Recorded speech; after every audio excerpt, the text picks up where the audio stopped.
but everything's editing, right? Like if I want to have a conversation, I think just sit on it, think about it for a little bit. The quickness of just being able to rip it, right? Like it's all about fuck it, send it. Yeah, it's like I feel like most of the time I do that, I regret. Yep.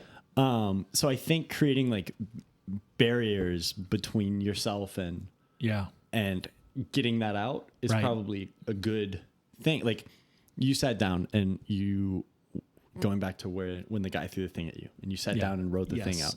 If that would have been on an Instagram caption or a tweet, that's out in the world. Yep. Upon reflection though, you were like, maybe this is just for me. Right.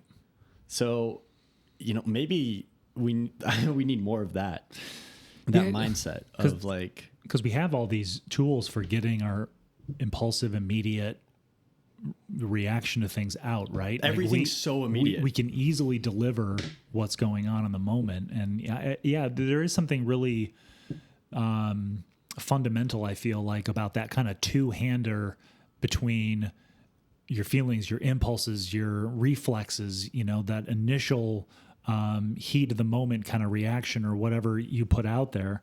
And then there's that more editorial, editing something, thinking about it, not necessarily like what are the ramifications if I put this out, but just trying to form it into something better.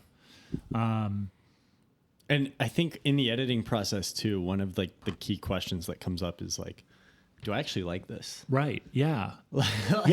Like we live in, especially with technology and especially with like language models now, there's so much just like, it's here and then it's out. It's here and then it's out. And it's like, there's a lot of stuff where it's just like, do I even care about this? Or do I like this? Do I agree with what this says? No, but it looks good. Right. Well, and for me, my thing is like, sort of like, I felt it, I feel it. I made something or I said something about it.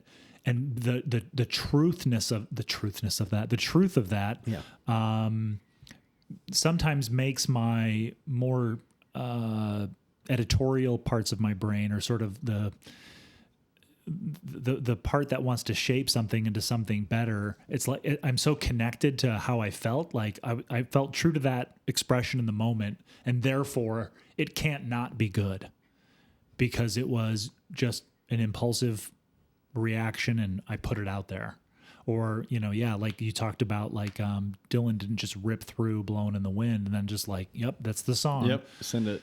I think I have definitely fallen victim to going, I feel something, I'm going to channel the source and create this thing. And those two steps in that process were so powerful for me that this must be good work because of it.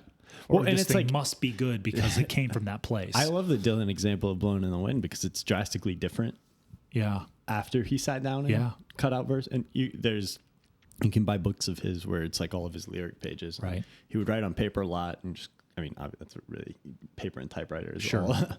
But he'd either scribble on a napkin or, and what doesn't make the song is almost more of an illumination into his mindset than what makes the song. Yeah.